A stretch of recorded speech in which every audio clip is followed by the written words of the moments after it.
दोस्तों कभी जब आप एग्ज़ाम देने जाते हैं कंपटीशन का और 100 क्वेश्चन का आंसर का जवाब देना होता है, तो क्या आप कभी 40, 50 या 60 क्वेश्चन देने के बाद कुछ क्वेश्चन को आप अटेम्प्ट नहीं कर पाते हैं और जानते हैं कि इस क्वेश्चन का तो हल हम जानते हैं लेकिन हम इसको बना नहीं पा रहे हैं, इसको हम सही सिलेक्शन करें या फिर कैसे इसका सही आंसर दें, इसके बारे में आप कन्फ्यूज रहते हैं और पता चलता है कि आपका समय निकल जाता है और क्वेश्चन अटेम्प्ट नहीं कर पाते हैं।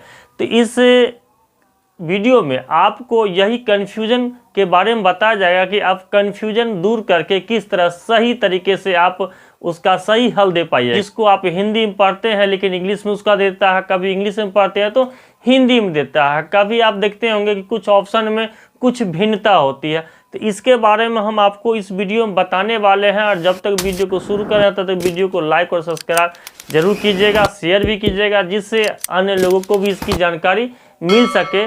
तो आप जब भी एग्ज़ाम बैठिएगा तो आपको ज़्यादा से ज़्यादा नंबर लाना होता है, क्योंकि आप जब कंपटीशन के एग्ज़ाम बैठते हैं तो उसमें 60 या 70 से कोई मार्किंग नहीं हो पाता, क्योंकि आप जो है सो कट ऑफ मार्क जो है सो 80, 85, 92, 95 के पास चला जाता है। तो इतना ज़्यादा हाई कट ऑफ के कारण जो है सो आपका रिजल्ट नहीं हो पाएगा।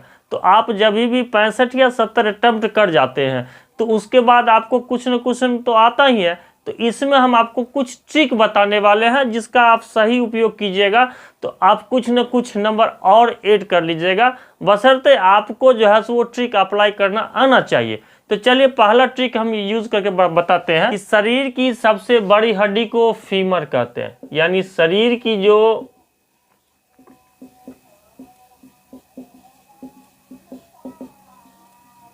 हड्डी के बारे में। तो शरीर की सबसे बड़ी हड्डी को आप लोग कभी कभी पढ़े हैं फीमर पढ़े हैं, ठीक है, यानी FEMUR फीमर। ये आप इंग्लिश शब्द में पढ़े हैं लेकिन इसका क्या होता है कभी कभी हिंदी देता है उर्वस्थि। तो हमेशा ख्याल कीजिएगा कि जिस क्वेश्चन का आप इंग्लिश पढ़े हैं उसका हिंदी नहीं आता है, तो जिस नंबर में आपका जो क्वेश्चन दिया रहेगा उसी नंबर में उसका इंग्लिश देख लीजिएगा कि यह कौन किस नंबर में। मान लीजिए 3 नंबर में, अब यहाँ पर सब ऑप्शन आपको मतलब सब ठीक ठाक लग रहा है, इसमें क्या है कि कुछ ना अलग कर दिया है, तो आप इसी का हिंदी का आप इंग्लिश देख लीजिएगा। तो इंग्लिश देख लीजिएगा तो आपको ये पता चल जाएगा कि इसमें आपको उर्वस्थि के स्थान पर फीमर दिया हुआ है कि नहीं दिया। और फीमर दिया हुआ है मतलब कहने का मतलब कि अगर सी में यहाँ फीमर है तो यहाँ पर उर्वस्थि ही होगा। ये पहला कन्फ्यूजन दूर करने का हुआ।